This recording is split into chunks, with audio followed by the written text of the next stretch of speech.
নমস্কাৰ এই মুহূৰ্তত আহি পৰিছে সন্ধিয়াৰ কেইবাটাও বিগ ব্ৰেকিং নিউজ। আজি হৈছে 30 জুন, আজি হৈছে অন্তিম দিন।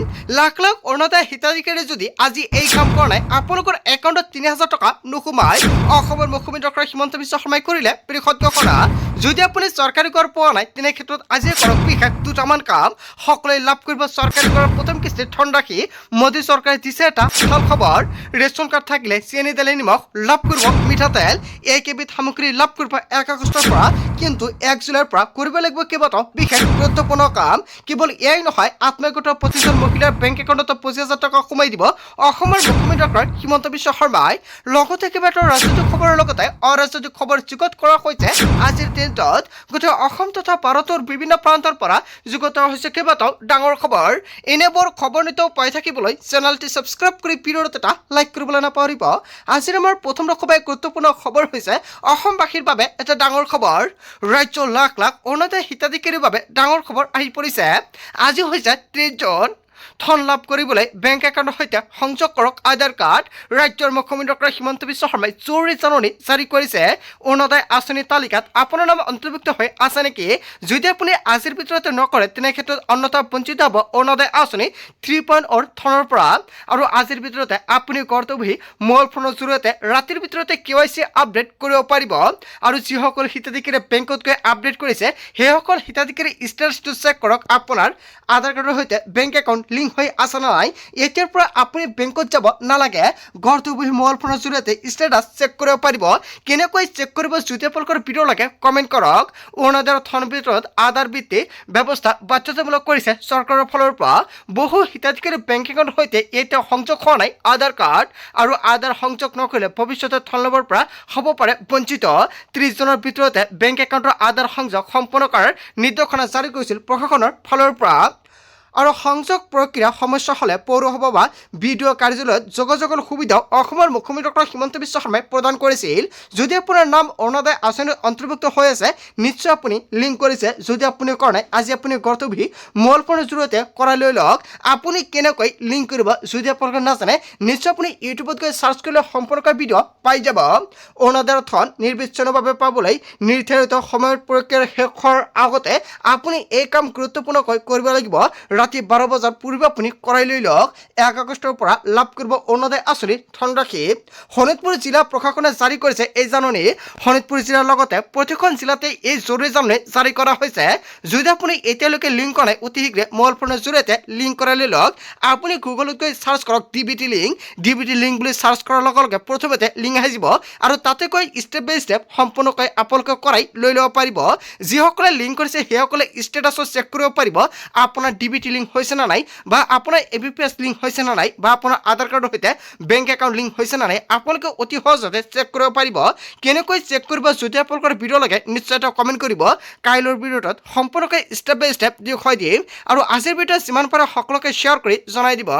তাৰপিছত অসমবাসী ৰাজক জনাইছো আমাৰ পৰৱৰ্তী খুবেই গুৰুত্বপূৰ্ণ খবৰ। লগতে এটা ডাঙৰ খবৰ আহি গ'ল PMAY 2.0। 1 কোটি চৰকাৰী কৰ লাভ কৰিব ৰাজ্যৰ প্ৰতিগৰাকী হিতাধিকাৰীয়ে। যদি আপুনি চৰকাৰী কৰ পোৱা নাই, তেন্তে ভাল খবৰ। 1 আগষ্টৰ পৰাই নতুনকৈ চৰকাৰী কৰ জৰীপৰ কাম কাজ আৰম্ভ হ'ব। যিসকল হিতাধিকাৰীয়ে চৰকাৰী কৰৰ বাবে জিৰণি গৈছে, জুলাই মাহৰ পৰা চৰকাৰী কৰ নতুন বাজেট মুকলি কৰিব চৰকাৰৰ ফালৰ পৰা। 1 কোটি লোকৰ চৰকাৰী ঘৰৰ বাবে আৰম্ভ হৈছে আবেদন। নতুনকৈ 1 কোটি লোকে লাভ কৰিব চৰকাৰী পকী কৰ। কেনেকৈ কৰিব আপুনি আবেদন চৰকাৰী কৰৰ বাবে? 5 বিধ নথিৰে কৰিব পাৰিব আবেদন। আবেদনকাৰী আধাৰ কাৰ্ড, পৰিয়ালৰ সদস্যৰ আধাৰ কাৰ্ড থাকিব লাগিব। আয়ৰ প্ৰমাণপত্ৰ, আবেদনকাৰী সক্ৰিয় বেংক একাউণ্ট আৰু মাটিৰ দলিল প্ৰয়োজন হ'ব আবেদনৰ সময়ত। একেখন নথিপত্ৰ আপোনাৰ আছেনে? তেন্তে আপোনাৰ বাবে ভাল খবৰ। প্ৰথমতে আপুনি যাব লাগিব PMAYMIS.gov.in পৰ্টেললৈ। আবেদনৰ পূৰ্বে কৰা হ'ব যোগ্যতা নিৰ্ণয় বা এলিজিবিলিটি চেক কৰা হ'ব। যদি আপুনি যোগ্য হয়, তেনে ক্ষেত্ৰতে আধাৰ নম্বৰ সহায়তে চেক কৰা হ'ব। যেতিয়া আপুনি আধাৰ নম্বৰটো বহাই দি চেকত ক্লিক কৰিব, ক্লিক কৰাৰ লগে লগে সম্পূৰ্ণকৈ ফৰ্মটো ওলাই আহিব। আৰু যদি আপুনি অযোগ্য হয়, তেনে ক্ষেত্ৰত ফৰ্মটো খোল নাখায়। তাৰ পাছতে আপুনি ঘৰটো বহি কৰিব পাৰিব আবেদন। আবেদন সম্পূৰ্ণ হ'লে ঘৰৰ তালিকাত অন্তৰ্ভুক্ত হ'ব হিতাধিকাৰীৰ নাম। তালিকাত নাম আহিলে লাভ কৰিব আপুনি চৰকাৰী কৰ। যিসকলে হিতাধিকাৰী এতিয়ালৈকে চৰকাৰী কৰৰ বাবে আবেদন কৰা নাই, নতুনকৈ চৰকাৰী কৰৰ বাবে জৰীপৰ কাম কাজ আৰম্ভ হৈছে। যিসকল ব্যক্তিয়ে টাউনত বাস কৰি আছে সেইসকল ব্যক্তিয়ে অতি শীঘ্ৰে আবেদন কৰক কেনেকৈ আবেদন কৰিব ভিডিঅ' লাগিলে কমেণ্ট কৰিব যিসকল ব্যক্তিয়ে গাঁৱৰ পৰা বাস কৰি আছে সেইসকল হিতাধিকাৰীৰ বাবে এতিয়ালৈকে চৰকাৰে কৰা জৰীপৰ কাম কাজ আৰম্ভ হোৱা নাই অতি শীঘ্ৰ হ'ব বুলি ঘোষণা কৰিছে অসমৰ মুখ্যমন্ত্ৰী ডক্টৰ হিমন্ত বিশ্ব শৰ্মাই তাৰ পিছত অসমবাসী ৰাজক জনাইছে আমাৰ পৰৱৰ্তী অসমৰ গুৰুত্বপূৰ্ণ খবৰ লগতে এটা ডাঙৰ খবৰ আজি হৈছে অন্তিম দিন ইকেৱাইচি ভেৰিফিকেশ্যন কৰিলে নে আপুনি যদি আপুনি এতিয়ালৈকে ইকেৱাইচি ভেৰিফিকেশ্যন কৰা নাই তেনে ক্ষেত্ৰত আপোনাৰ বাবে এটা বেয়া খবৰ আহি পৰিছে এতিয়াই কৰক ইকেৱাইচি ভেৰিফিকেশ্যন অন্যথা নাপাব গেছ চিলিণ্ডাৰ কাইলৈৰ পৰা নতুন নিয়মেৰে সংগ্ৰহ কৰিব লাগিব গেছ চিলিণ্ডাৰ কাইলৈৰ পৰা অসমৰ লগতে ভাৰতবৰ্ষত সলনি হ'ব কেইবাটাও নতুন নিয়ম আজি জৰুৰী নিৰ্দেশনা জাৰি কৰা হৈছে প্ৰধানমন্ত্ৰী উজ্জ্বলা যোজনাত সংযোজন হৈছে নতুন নিয়ম আৰু আজিৰ ভিতৰতে সংশ্লিষ্ট গেছ এজেন্সিলৈ গৈ সম্পূৰ্ণ কৰক আধাৰ কাৰ্ড চিডিং যদি আপুনি এতিয়ালৈকে আধাৰ চিডিং কৰা নাই তেনে ক্ষেত্ৰত কাইলৈৰ পৰা আপুনি কিন্তু গেছ নাপাব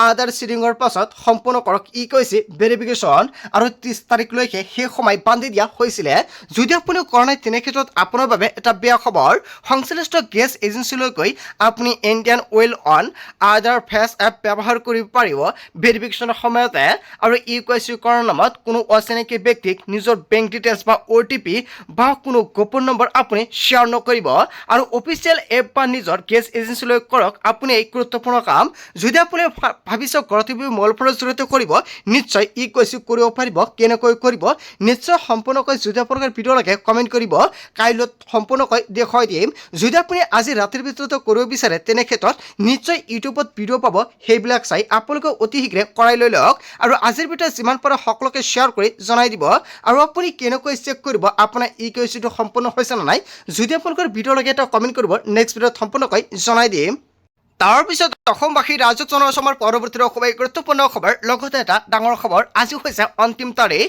শীঘ্ৰ কৰক এই জৰুৰী কাম 1 আগষ্টৰ পৰা সম্পূৰ্ণ নতুনকৈ লাভ কৰিব ৰেচন আধাৰৰ সৈতে ৰেচন কাৰ্ড লিংক কৰাটো বাধ্যতামূলক হয় এটা ভাল খবৰ আহি পৰিছে কেৱল এয়াই নহয় মোবাইল নম্বৰৰ লিংক কৰিব লাগিব ৰেচন সংগ্ৰহ কৰিবলৈ যাওঁতে লগতে নিব লাগিব লিংক থকা মোবাইল ফোন অন্যথা বঞ্চিত হ'ব ৰেচন লাভৰ পৰা দালি চেনি নিমখৰ লগতে লাভ কৰিব চাউল হয় অসমৰ মুখ্যমন্ত্ৰী ডক্টৰ হিমন্ত বিশ্ব শৰ্মাই কৈছে বৃহৎ ঘোষণা এইকেইবিধ সামগ্ৰী সম্পূৰ্ণ বিনামূলীয়াকৈ লাভ কৰিব 1 আগষ্টৰ পৰা আৰু 1 জুলাইৰ পৰা আপুনি ৰেচনৰ দোকানলৈ যাওঁতে আপুনি আধাৰ কাৰ্ড আৰু মোবাইল নম্বৰ লৈ যাব লাগিব আৰু আধাৰ কাৰ্ডৰ লগত যিটো মোবাইল নম্বৰ আছে সেই মোবাইলটো লৈ যাব লাগিব আৰু গৈ আপোনালোকে মোবাইল নম্বৰটো আপডেট কৰিব লাগিব অন্যথা 1 আগষ্টৰ পৰা এইকেইবিধ সামগ্ৰী নাপাব তাৰ পিছত অসমবাসী ৰাজক জনাইছে আমাৰ পৰৱৰ্তী অসমৰ গুৰুত্বপূৰ্ণ খবৰ লগতে এটা ডাঙৰ খবৰ যিকোনো মুহূৰ্তত বতৰে ধাৰণ কৰিব কালৰূপ মহানগৰীত অন্ধকাৰচ্ছন্ন আকাশ কোকৰাঝাৰ বৰপেটা বঙাইগাঁও জাৰি কৰা হৈছে অৰেঞ্জ এলাৰ্ট তিনিচুকীয়া ডিব্ৰুগড় মাজুলী শিৱসাগৰ আৰু চৰাইদেউ